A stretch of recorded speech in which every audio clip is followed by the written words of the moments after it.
그 제목이 제가 정한 게 아니고요. 이 모든 거를 계속 배우 조정하고 계신 강현석 교수님이 정하신 거예요. 그래서 저 제목에 걸맞는 답을 제가 하는 거는 굉장히 어려울 것 같고요. 그렇지만 어쨌든 이제 제 입장에서 제가 그동안 이제 경험한 측면에서만 좀 말씀드릴 거고요. 이 제 타이틀 달면서 강 교수님이 인하대 아이백 센터장 이렇게 하셨더라고요. 그래서 왜 내가 직위가 아이백 센터장이냐 막 우겼거든요. 교수로 바꿔달라고요. 근데 이제 제가 이 말씀을 드리는 이유가 있을 것 같아요. 저는 이제 앞에 학생 입장에서도 이제 아이비 얘기를 했고요. 그다음에 이제 뒤에는 이제 선생님들 그 입장에서도 아이비 얘기를 할 텐데 아마 좀 더 교육학 내지는 이제 제 전공이 교육 과정이에요. 그래서 뭐 어줍지 않게 국가교육 과정 뭐 왔다 갔다 하기도 하는데요. 뭐 그 관점에서 좀 얘기를 해달라고 하는 배우 설정이 있었을 것 같아요. 그래서 좀 말씀을 그동안 이제 제가 2018년에 교육부 정책 연구를 하면서 아이비를 처음 접했었는데요. 아이비를 처음 접하면서 예정 선생님한테 이제 그때 좀그 배우기를 시작했었는데요. 지금 결론부터 말씀드리면요, 우리 사회에서 이 아이비를 둘러싸고 논쟁이 굉장히 이상하게 흘러간다는 느낌이 있어서 이 말씀을 꼭 드리고 싶어서요. 왜 이 논쟁이 아이비 도입을 둘러싼 논쟁입니까? 라고 하는 의문인데요. 왜 그 도입 여부를 놓고 왜 논쟁하지? 그게 아마 저는 학교의 당사자가 아니어서 조금 더 냉담한 관점에서 그렇게 계속 생각을 해온 것 같아요. 지난 6, 7년 동안. 왜냐하면 학교의 당사자가 아니고 약간 좀 거리를 둘 수 있는 연구자? 그래서 이제 그렇게 생각을 한 것 같아요. 그러니까 이게 아이비 도입을 둘러싼 논쟁이 아니고요. 그냥 글로벌리 거의 이런 건데요. 15세기에 송진웅 교수님 앞에서 제가 묻혀서서 죄송합니다. 15세기에 천동설, 지동설 논쟁이 있었잖아요. 저는 그때 근데 그 논쟁하고 지금 새로운 페다고지 교육학 그리고 그거에 걸맞는 공교육 섹터의 모델 이거 찾는 거에 이 혼란과 이 전환기라고 하는 거는 100만 배는 더 큰 혼란일 것 같은데요. 왜냐하면 천동설이하고 종교계나 과학계나 정치계만 뭐 관심 있지 일반 서민이 무슨 관심이 있겠어요. 근데 이제 교육은 만인의 이해관계와 관심사잖아요. 100만 배는 더 큰 논쟁과 실험에 참여하는 거 아닌가 봐. 저는 이제 그렇게 생각했어요. 그게 이제 저는 35년 동안 나름 이제 새로운 페다고지라고 하는 거를 연구를 해오는 공동체에 계속 참여를 해왔고요. 지금 이제 학교 현장에 계신 분들은 이제 이 교육학의 현황을 이제 좀 낯서시니까 말씀을 드리자면 이게 아이비 얘기인가? 이런 많은 담론과 어떤 논리와 새로운 용어들이 아이비 용어인가? 라고 이제 혼란을 가지실 수도 있을 것 같아서요. 아이비 용어가 아니고 뉴 페다고지 그리고 새로운 교육학의 패러다임에 참여하는 수많은 전문가, 연구자, 실천가의 담론들이 글로벌이 쌓인 거죠. 국내에도 아마 저 앞에서 지금 컨퍼런스에서 하고 있는 여러 그림들 나오잖아요. 그런 거 이상으로 많이 아시는 분들 굉장히 많으세요. 국내도요. 굉장히 많으세요. 근데 이제 저는 이 원래 현장 연구를 잘 하지 않는 그냥 책만 보는 연구자였는데요. 그 이유가 돌이켜 생각해 보면 이런 게 있었던 것 같아요. 그런 뉴 페다고지라고 하는 패러다임은 공교육 섹터에서는 한 50년쯤 지나야 이제 조금씩 실현되기 시작할 거다라고 하는 막연한 생각이 있었던 것 같아요. 그러다가 이 IB 프로그램을 딱 보고 이게 공교육 섹터에서 또 가능한가? 이렇게 발상의 전환 쇼크를 좀 받았던, 평생교육이나 대안교육 섹터에서만 가능할 거라고 생각했던 그런 시스템을 되게 정교화해 나갔더라고요. 그래서 그때부터 이제 좀 생각을 좀 전환하기 시작했고요. 이것도 있는 것 같아요. 이론만 공부했는데 그때부터 현장을 조금씩 공부하기 시작했어요. 근데 이것도 이제 저희 교육학자들한테는 되게 중요한 포인트일 거라고 생각을 해요. 우리는 그냥 구호적으로는 이론과 실천, 학교 현장과 대학이 계속 협력이라고 하는 얘기는 많이 하는데 그냥 그 구호줄만 알았어요. 근데 그게 구호만이 아닐 거라는 좀 깨달음이 생기더라고요. 왜냐하면 새로운 페다고지 이론 체계를 만든다고 했는데 그게 실물로 영접이 안 되잖아요. 되게 겉돌더라고요. 완성도가 계속 떨어지더라고요.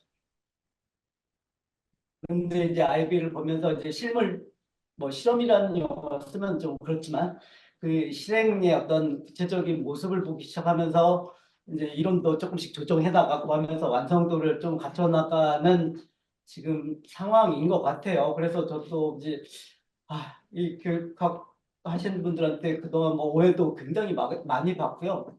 그다음에 저는 지난 15년 동안 나름 이제 혁신교육 쪽에도 많이 이제 간접적으로 이렇게 발을 담그고 있긴 했는데요. 그쪽에서도 좀 많은 좀 오해와 좀 그런 걸 받기도 하는데 이걸 조금 더 이렇게 큰 틀에서 좀 생각을 해볼 지점이 분명히 있다라고 하는 거를 좀 요즘은 이제 계속 말씀을 드리고 다니고요. 그래서 이제 제 원고 보면 아이비를 어떻게 이해하면 좋을까가 이제 석가 평가 혁신, 이제 당장 이제 선생님들은 그게 이제 최고의 그 관건이니까 당연히 이제 그렇게 말씀하실 수밖에 없지만 좀 더 거시적인 그림들을 구상하시는 분들한테 그 개념을 좀 더 분명히 설정을 하자면, 그동안 우리 사회는 평생교육 체제로의 어떤 전환이라고 하는 화두와 시도들이 있었잖아요. 학교 교육을 어떻게 평생교육 체제로 재구조할지라는. 저는 이제 그 흐름으로 좀 그 이해하면 좋겠다라고 하는 생각을 많이 하고요. 그 평생교육 체제로의 재구조화에 동참하는 거는 우리나라만 지금 당면한 과제는 아니잖아요. 글로벌 공교육 섹터들이 다 맞붙어치고 있는 그 지금 시대적인 과제죠. 그죠? 그거에 글로벌 그런 좀 그런 시도에 동참한다고 생각하면 이게 뭐 국부가 조금 유출되느니 뭐 일단 외세가 들어왔느니 등등의 예 것은 조금 더 넉넉해질 수도 있을 것 같고요. 그다음에 이런 것도 있는 것 같아요. 인터컬처럴 센서티비티라고 하죠. 이 다문화 이 감성인데요. 이 다문화 감성이라고 하는 게 이래서 중요했나라고 하는 것을 좀 깨닫게 됐어요. 아이비를 보면서. 아니 우리도 충분히 담론과 실천의 노하우가 쌓인 부분들이 분명히 있거든요. 근데 그게 막힌 부분이 꽤 있죠. 그 막힌 부분이 이론적으로만 해결될 수 있는 건가라고 하는 그 지점인데요. 타문화를 접하면서 이게 깨질 수도 있구나. 예, 굉장히 완성도 있는 이론이 아니고요. 굉장히 완성도 있는 모델이 아니고요. 예, 단지 타문화하고 인카운트하면서 이게 조금 더 그 정교와 완성도를 높여 나갈 수 있구나. 뭐 이런 생각도 좀 들더라고요. 지난 3, 4년 동안에 아이백을 운영하면서요. 예컨대 이런 거죠. 우리 선생님들 중에는 얼마든지 아이백, 뭐 아이벤이죠. 혹은 이제 외국인 선생님들 있잖아요. 그분들보다 뛰어난 분들이 너무 많잖아요. 근데 왜 외국인이 와서 이걸 하는 걸 내가 들어야지? 그거에 대한 답일 것도 같은데요. 그분들이 저희보다 지식은 좀 짧을지 몰라요. 근데 그 타문화에서 가지고 있는 그 인식의 지평이라고 하는 거는 지식의 문제는 아닌 것 같아요. 그분이 지식이 많고 적고의 문제는 아닌 것 같아요. 그 지평이라고 하는 거는 무시할 수 없는 아주 커다란 부분이구나라고 하는 생각을 좀 했고요.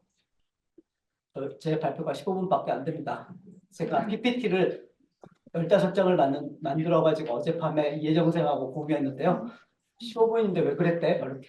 그래서 아마 뒷부분은 거의 얘기를 못할 것 같아요. 그다음에 이제 그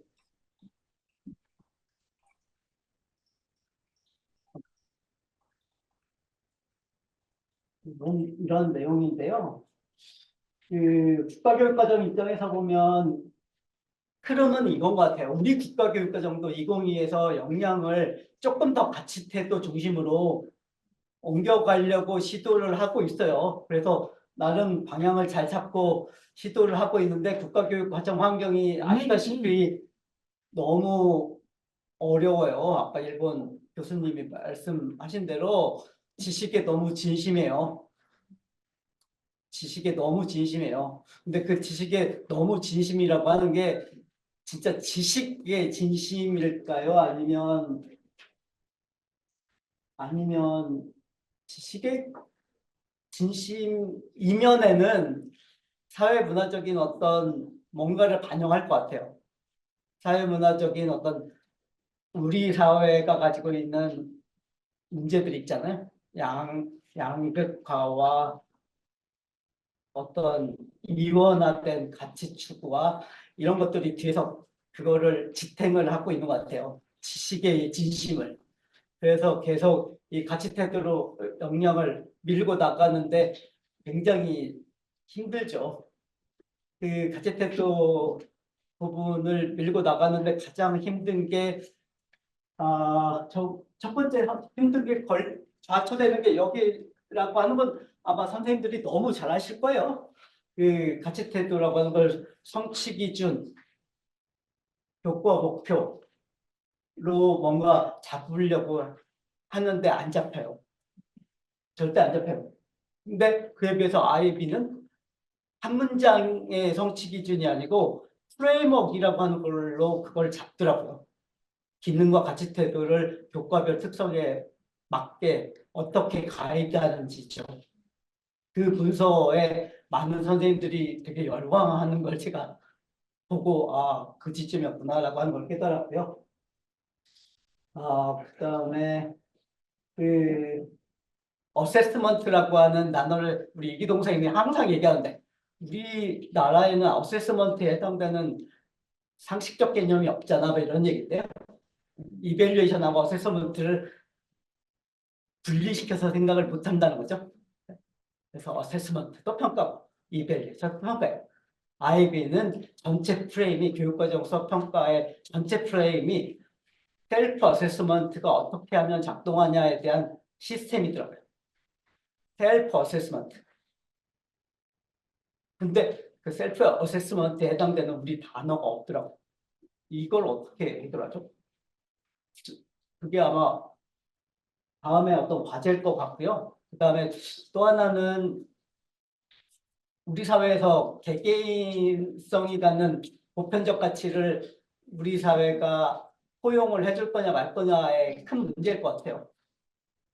제가 이렇게 얘기하면 되게 거창한 얘기인데 아주 쉽게 얘기하면 자기 생각에 대한 정성평가, 질적평가 그게 이제 학교 교육에서 공적으로 작동하게 할 거냐 이 문제일 것 같아요. 근데 그게 아마 그 작년에도 그 논란이 굉장히 크잖아요. 고등학교 상대평가 없앨 거냐 말 거냐. 그죠? 쉽지 않잖아요. 근데 고등학교에서 상대평가 없애느냐 마느냐보다 저는 100만 배 어려운 게요. 100만 배 어려운 게 질적평가가 가능할 거냐 말 거냐일 것 같아요. 그게 진짜 말도 안 되게 어려운 앞으로의 과제일 거고요.